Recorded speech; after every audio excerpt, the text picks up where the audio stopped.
Olá, meus guerreiros, sejam muito bem-vindos a mais um vídeo. Estamos agora iniciando o livro de Samuel.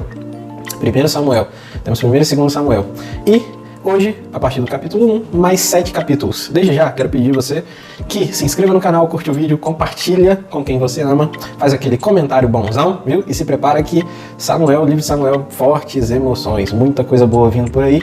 E desde já, um personagem, famoso, chamado Davi, vai começar a ser construído, bem como aquilo que vai se tornar a monarquia de Israel. Todos os reinos de Israel vão começar a serem destrinchados a partir deste livro, tá bom? Sem mais delongas, bora pro vídeo. Beleza, estamos aqui em 1 Samuel capítulo 1. O primeiro destaque que eu quero fazer aqui é no verso 3. Todos os anos esse homem subia de sua cidade a Siló para adorar e sacrificar ao Senhor dos Exércitos. Lá, Ofni, Finéias, os dois filhos de Eli eram sacerdotes do Senhor. Destaquei isso aqui para a gente entender aqui que estamos na época ali da transição dos juízes para aquilo que vai ser o reinado de Israel. E os primeiros capítulos de Samuel são dedicados a explicar o personagem que dá título ao livro, o Samuel, tá bom? Filho de Ana. A gente vai ver que Ofni e Finéias, os filhos de Eli, que são sacerdotes, eles não são de Deus. Eles estão lá no sacerdócio, mas eles não têm nada com Deus, são ímpios, beleza?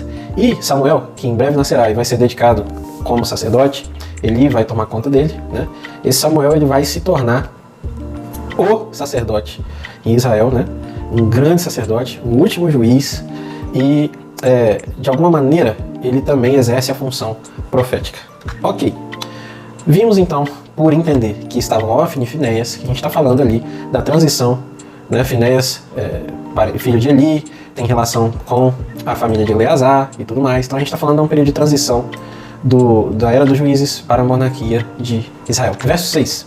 E porque o Senhor tinha deixado estéril sua rival, a provocava continuamente a fim de irritá-la. Irritá-la quem? Ana. Ana, mãe de Samuel. Ana era estéril, tá bom? Tá aí Deus trabalhando de novo através das mulheres estéreis, isso aqui não é à toa. E é muito claro aqui notar Deus intencionalmente fazendo todos os planos dele girarem em torno de uma coisa que a gente conhece aqui como fé. Por isso Ana é estéril e através dela Deus vai trazer um grande homem sobre a face da terra, que é Samuel. Então Ana andava triste, suplicava ao Senhor constantemente, era humilhada porque não conseguia ter filhos. Naquela época, a maior honra da mulher, e assim a mulher via, isso não era imposto a ela, tá bom? Essa honra era justamente dar filhos, colocar filhos ao mundo. Nada era mais sagrado, valioso do que isso naquela época lá, tá bom? Verso 8. Eucana, seu marido, lhe perguntava: Ana, por que você está chorando? Por que não come? Por que está triste? Será que eu não sou melhor para você do que 10 filhos? Esse aqui é o Zé Ruela, O famoso marido Zé Ruela. Ele não percebe a sensibilidade da mulher, não entende o que a faz sofrer, e para ele a razão não tem valor. Apesar de que os homens também na época tinham bastante honra também, quanto mais filho, mais poder e mais honra. Só que o Cano aqui fala uma frase aqui um tanto machista, Não sou eu para você melhor do que 10 filhos? A resposta é não. E em nenhuma das eras aquilo que a mulher mais ama é sempre o filho dela e depois o marido. É assim que funciona, desde sempre. Verso 11. E fez um voto dizendo: Ó Senhor dos Exércitos, se tu deres atenção à humilhação de tua serva, te lembrares de mim e não te esqueceres da tua serva, mas lhe deres um filho, olha a oração de Ana com Deus, então eu dedicarei ao Senhor por todos os dias da sua vida. Vai dedicar o filho a Deus, e o seu cabelo e a sua barba nunca serão cortados. A gente já vê que Samuel era o cabeludão, barbudão, profetão, juizão, sacerdotão. E Ana fez esse voto.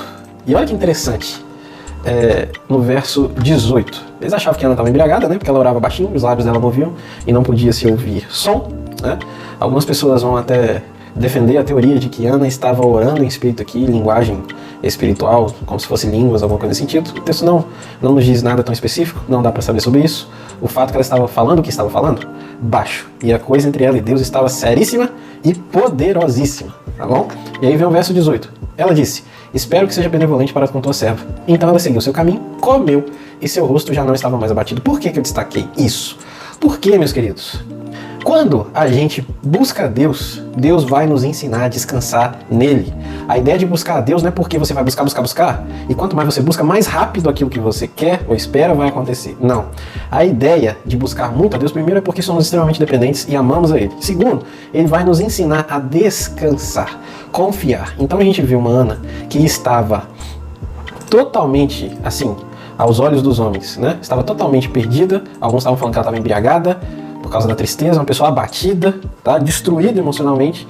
E agora, depois que ela fez o voto a Deus, essa mulher está entendendo, ela entrou na dimensão da fé. O que ela fez? Ela confirmou primeiro com a frase que o Senhor iria atender ela. Depois, ela simplesmente seguiu o seu caminho. Não comia? Comeu. Rosto abatido? Já não estava mais abatido. É essa a questão chave da oração. É transformar a nossa perspectiva de incredulidade numa realidade prática de fé. Nós precisamos viver essas coisas. Senão não faz sentido a vida cristã. Na prática, a busca de Deus e tudo mais. O secreto e tudo, tá bom? Então, capítulo 2, verso 6. Primeiro destaque. A gente está vendo aqui, nesse capítulo 2, a gente vai ver simplesmente a oração de Ana. O que de fato estava dizendo a boca dela, a alma dela, o coração dela, a realidade do que ela pensava após aquela oração e o voto. Ela começa a exaltar o Senhor, exalta os feitos, exalta quem Ele é, como Ele julga. E aí no meio dessa oração, a gente vê um negócio aqui no verso 6 que é fantástico. O Senhor mata e preserva a vida. Ela diz, Ele faz descer a sepultura e dela resgata. Ana está falando sobre ressurreição. Eu sei que parece assim um negócio, tá beleza. Não, mas não é tá beleza. Não se tinha isso na mente. Quando a gente lê Hebreus, por exemplo, quando Abraão ia sacrificar Isaac, porque Deus mandou, a gente vê lá em Hebreus que o escritor vai dizer que Abraão estava fazendo isso porque ele acreditava que Deus poderia ressuscitar o filho dele. Só que isso não é descrito, tá? Isso não é escrito, esse pensamento, ressurreição, esse contexto, essa coisa, não é escrita como padrão e como uma tese já aceita e oficial naquilo que engloba todos os escritos dessa parte inicial que a gente está vendo do Antigo Testamento. O que dá a entender até para a teologia que os homens foram ter essa ideia, ressurreição, só muito depois. E principalmente ter contato com outras culturas que acreditavam nisso antes do povo de Israel acreditar. Só que isso é mentira. Isso é mentira. Biblicamente o escritor de Hebreus vai falar que Abraão cria nisso e depois ninguém mais fala a respeito. A gente tem uma clara noção que era verdade, que não se tinha essa ideia de ressurreição desenvolvida, sim, isso é fato. Tanto é que existia uma seita judaica nos tempos de Cristo que não acreditava em ressurreição. É ou não é? Muito bem, que era quem? Os saduceus, né? Mas aqui, a gente está vendo uma mulher numa oração, e gente, quando a gente ora e vai orando e tem uma vida de oração, a gente começa a expor as verdades, os mistérios do coração de Deus. E essa mulher aqui está falando claramente sobre ressurreição. Alguém que é resgatado da sepultura. É muito incrível ver isso, tá bom? Sim, é muito incrível ver isso, principalmente olhando para aquela época onde esse contexto não estava muito bem desenvolvido. E a grande chave para fechar tudo isso é a boca do próprio Jesus Cristo, que tanto falou sobre ressurreição e vida. Tá? Verso 10. Aqueles que se opõem ao Senhor serão despedaçados. Ainda estamos na oração de Ana. Ele trovejará do céu contra eles. O Senhor julgará até os confins da terra. Outra coisa que essa mulher solta agora aqui, ó, pertinho de Deus. O julgamento de Deus sobre o mundo. Todo mundo sendo julgado por Deus. Isso é escatológico. E aí ela segue para fechar aqui, ó. Ele dará poder a seu rei e exaltará a força do seu ungido. Eita, Gênesis 3,15. Por isso que eu falei, gente, a esperança do descendente, o definitivo, o Salvador, isso é desde o início, tá? O povo de Israel sabia disso, não é uma coisa que foi esquecida. E Ana traz de volta isso aqui, ó. A promessa do Messias, tá bom? É forte, hein? Falei que Samuel era forte. Verso 12. Os filhos de Eli eram ímpios, não se importavam com o Senhor. Por que eu destaquei? Primeiro, para a gente entender quem eram os filhos de Eli, e segundo, o que é um ímpio? Um ímpio não é só um pecador, porque todos pecamos, não é? Um ímpio é um pecador convicto que não se importa com Deus. Isso é ser ímpio, não se importa com Deus. Beleza. Se não se importa com Deus, se importa com o quê? Consigo mesmo. Isso é idolatria. Uma parte do mundo é idólatra. Verso 19. Todos os anos sua mãe fazia uma pequena túnica e a levava para ele, quando subia a Siló com o marido para oferecer o sacrifício anual. Ana via o filho uma vez por ano, mas ela sabia que o filho era de Deus. Repare bem que essa mulher, ela não queria um filho pra ela falar assim, esfregar o filho na cara dos outros, tipo assim, pegar a criança e esfregar na cara do outro, assim, falar assim, você não falou que eu não ia ter filho, que eu filho aqui na sua cara. Igual, vocês lembram, Raquel, Lia, um negócio mais ou menos isso. Ana não. Ana não era isso que estava no coração de Ana. Estava no coração de Ana simplesmente ofertar ao mundo uma bênção de Deus acerca da maternidade. Uma criança vindo dela, era só isso. E ela dedica ao Senhor e não lhe custa isso. O Samuel está lá totalmente para Deus. E isso é bom para ela. Isso faz a gente pensar em como a gente olha para as bênçãos que Deus dá. Porque no fim, e no início, e no meio, tudo é de Deus. Tá certo? Bom, outra coisa desse texto é reparar a questão de Siló. Esse lugar onde o tabernáculo estava então fixo, desde aquela época que a gente leu, em que ele se manteve nesta localidade. Tá? Por isso se diz do tabernáculo em Siló. Tá? Então nesse tempo ainda se ia a Siló. Beleza. O restante, então, desse capítulo vai tratar do juízo profético de Deus acima, sobre a família de Eli. Basicamente, Eli ia morrer e os filhos dele iam morrer no mesmo dia. E Deus estava totalmente descontente com os filhos de Eli, a ponto de acender sua ira. Então vamos no capítulo 3.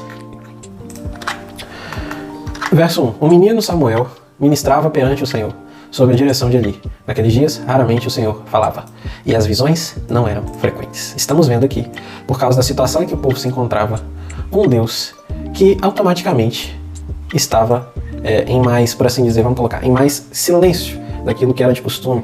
Por quê? Porque vocês lembram da situação? Lá, como é que o povo estava em Juízes? É a mesma coisa aqui. O povo estava ao Deus dará, como a gente diz por aqui, tá?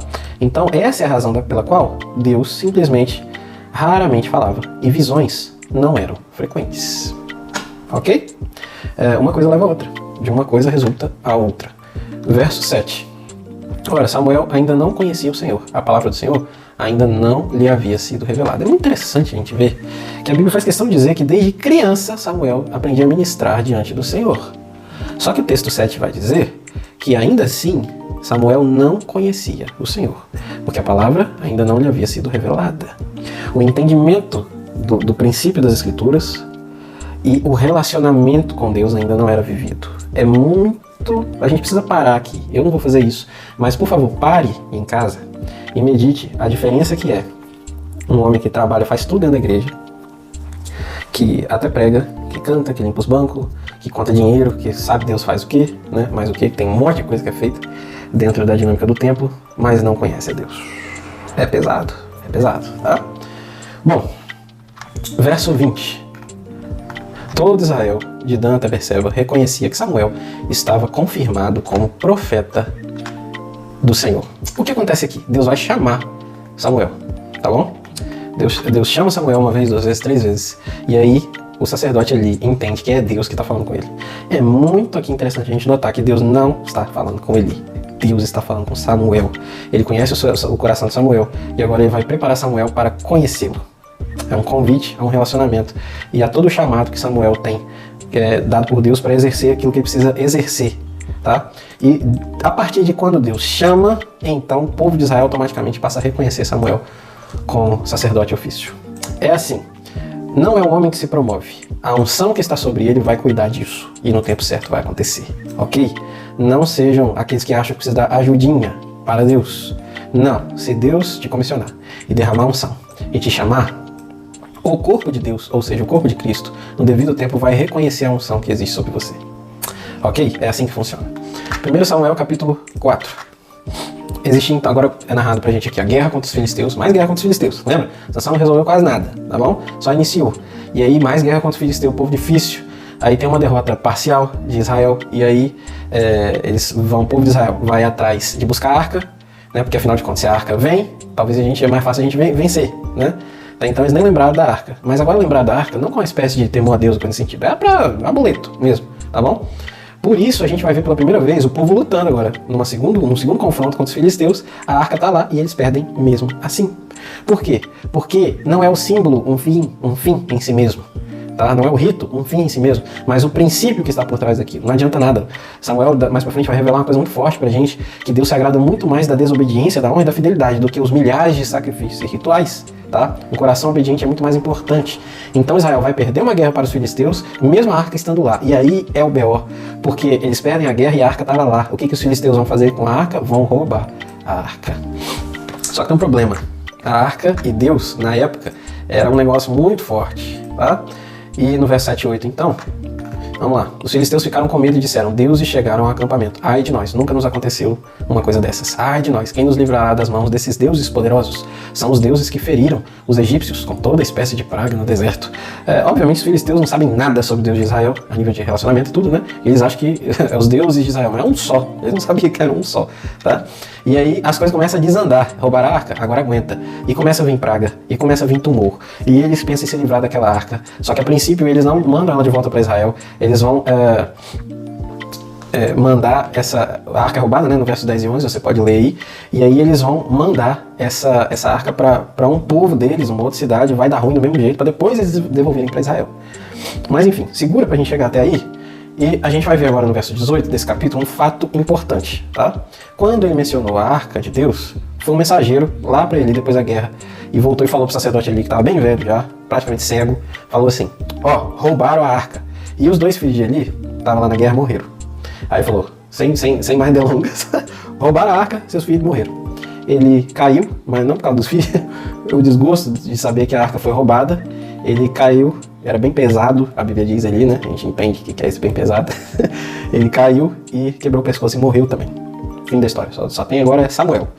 O Eli, a família de Eli, se foi, tá bom? Muito bem. A nora de Eli, que era casada com um dos filhos, no caso Finéias, né? O filho Finéias de Eli, né? Que morreu. Essa nora estava em trabalho de parto e ela soube que o marido tinha morto. O que aconteceu? Foi muito difícil aquele parto e ela morreu também no parto. Mas antes de morrer, o menino que nasceu, ela deu o nome de Icabod, que significa a glória de Israel se foi. Por quê? Porque falaram com ela que a arca havia sido roubada. Então até uma criança recebeu um nome por causa desse episódio. Foi um desastre. Israel ficou desesperado. Pela primeira vez na história, a arca havia sido roubada pelos filisteus. E agora a presença de Deus se foi. A glória de Deus se foi. Isso que significa Icabod. A criança recebeu esse nome, tá? Foi o que sobrou aí. Bom, o Icabod está no verso 21, que eu já li, e a gente vai, que eu já expliquei, desculpa, e a gente vai para o capítulo 5, verso 1 ao 4. Lembra que os filisteus roubaram a arca? Inicialmente, eles levaram a arca pro centrão mesmo, né? E colocaram ela no templo de Dagon. É o que está escrito aí. Depois os filisteus tomaram a arca, eles a levaram de Ebenezer para Asdod e a colocaram dentro do templo de Dagon, ao lado da sua estátua. Mas olha só, Deus, gente, Deus resolve suas próprias coisas. Se o povo tá doido e não vai resgatar Deus, mesmo se vira. Ponto final, Deus é soberano. E olha só que loucura começou a acontecer. Quando o povo de Asdod se levantou na madrugada do dia seguinte, lá estava Dagon, a estátua caída, com o rosto no chão. Caiu com o rosto para cima, não caiu com o rosto no chão.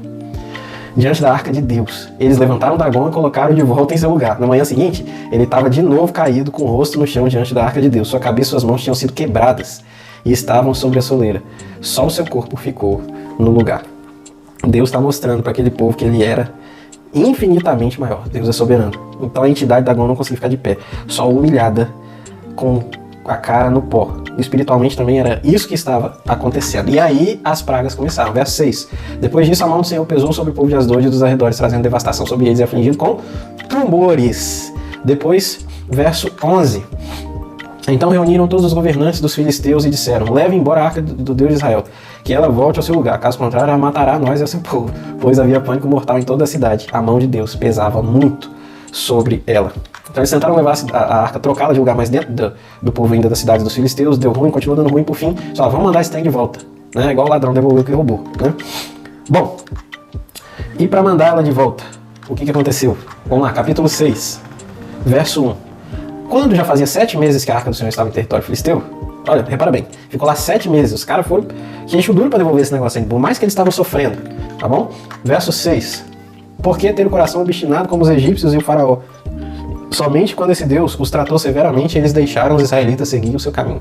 Todo o povo conhecia ainda a história de Israel saindo do Egito. Que dirá Israel? Só não queria nada com Deus, mas lembrava dos feitos de Deus. Por quê? Porque era contado de geração em geração. Inclusive o povo vizinho sabia. E os sábios, os magos, né, dos filisteus, os conselheiros, advertiram os líderes. Gente, foi por causa dessa arrogância que Deus matou o pessoal, os líderes do Egito, tudo, e destruiu seus deuses. Eles vão devolver esse negócio aí. Mesmo eles sabendo que o Deus de Israel era mais forte, eles não queriam nada com o Deus de Israel. Gente, isso é muito interessante porque A maior parte das pessoas sabe que Deus é soberano, que Ele é mais forte, que Ele faz o que Ele quiser, mas elas não querem nada com Deus. Por quê? Porque servir e seguir a Deus exige renúncia, exige morte do passado, morte da carne, morte dos prazeres, e isso ninguém quer. Essa é a realidade. E os outros deuses? Não existe verdade absoluta. Você seja feliz com quem você acha que você é. Se você é um cara que você acha que você nasceu para ser mulher de cavalo, se você nasceu para casar com um poste, se você é um cara sei lá, você se corta, isso faz bem pra você, esse corpo todo faz bem. Isso é certo, é a sua verdade, tá? Os outros deuses, todos é esse papo furado, que o homem é seu próprio Deus e seguia, e a luz está dentro de você, inclusive dentro das entidades secretas é assim, né? Que a luz está dentro de você, que a verdade está dentro de você, mas Deus da Bíblia é o que está totalmente fora desse escopo, tá? E ele tem regras que são a realidade, a verdade, que fazem verdadeiramente bem ao homem, só que exigem um preço, renúncia, porque nós devemos morrer para nós mesmos a cada dia, e isso ninguém quer. Essa é a resposta do povo todo, continuar com os deuses fracos aos quais eles servem. Só que tem um detalhe, só um salva. Essa é a grande questão. Bom, versos 7 e 8. Agora então preparem uma carroça nova com 2 vacas que derem cria, sobre as quais nunca foi colocado jugo, amarrem-nas na carroça, mas afastem delas os bezerros e ponham no curral, coloquem a arca do Senhor sobre a carroça e ponham numa caixa ao lado os objetos de ouro e tal, né? Eles iam mandar inclusive até oferta, segundo o que eles achavam que era, mas estava tudo errado, mas enfim, mandaram a arca. Por que eu destaquei? Porque a forma dos filisteus carregarem a arca é totalmente diferente daquela que estava descrita como deveria ser na lei, onde tinha as varas e duas pessoas, cada uma com a vara no ombro, na frente e atrás, carregavam a arca andando. A forma de carregar a arca filisteia vai ser repetida depois quando Davi vai resgatar a arca, e isso custa caro, tá? Carregar em carroça, em carro de boi, exige esforço, exige vontade, tá? E aqui vão mandar a arca. Esse é o padrão filisteu de carregar a arca, sobre os carros ou carroças, e vai lá, tipo no piloto automático, né? E a arca foi direitinho para onde tinha que ir. No verso 13, olha que interessante. Ora, o povo de Bet-Semes estava colhendo trigo no vale, e quando olharam e viram a arca, alegraram-se muito. Então, o primeiro povoado ali perto dos filisteus, o povoado de Israel, olhou e viu a arca chegando sozinha, com os bois andando a mando de Deus até chegar lá, sem ninguém ditando o caminho. Muito incrível isso, né? Deus cuida dele mesmo, não tem esse negócio não. E o povo se alegrou muito quando aquela arca chegou lá, beleza? Verso 19. Deus, contudo, feriu alguns dos homens de Bet-Semes, matando 70 deles por terem olhado para dentro da arca do Senhor. O povo chorou por causa de grande matança que o Senhor fizeram. Aí o povo ficou alegre que a arca chegou e tal, mas lembra, o povo estava todo doido. O povo estava idólatra ao extremo. Então, o que o pecado faz a gente? Faz a gente perder. Uma das principais coisas é o temor, além da presença de Deus e a sensibilidade. O que o povo fez? Foi olhar para dentro da arca. Eu acho que para ver, né, se as coisas estavam lá e tudo. Foi olhar e muita gente morreu. E aí segue, verso 20. E os homens de Bet-Semes perguntaram: quem pode permanecer na presença do Senhor, esse Deus santo? Para quem enviamos a arca, para que se afaste de nós? Ah, meu Deus. A visão totalmente errada, o entendimento de quem é Deus. Deus é o Deus que quer estar perto, só que Ele é santo. Apesar dele querer estar perto, Ele é santo. E as pessoas não querem ser santas, então elas querem que Deus esteja longe. Por isso a religião construiu a imagem de um Deus inacessível, difícil, precisa de um monte de mediador, porque é o Deus da distância. Sabe por quê? Porque não quer pagar o preço de ser santo, porque ser santo é o que faz Deus estar perto. E esse texto do verso 20 fala exatamente sobre isso, revela isso claramente pra gente, essa perspectiva totalmente errada daquele povo, que revela também como Israel estava, né? Como Israel estava enxergando Deus. Graças a Deus que tem o Samuel ali, né? Verso 2. A arca permaneceu em Kiriat Jearim. Então ela saiu de Bet-Semes e foi para Kiriat Jearim. Muito tempo, foram 20 anos. E todo o povo de Israel buscava o Senhor com súplicas. A coisa começou a melhorar.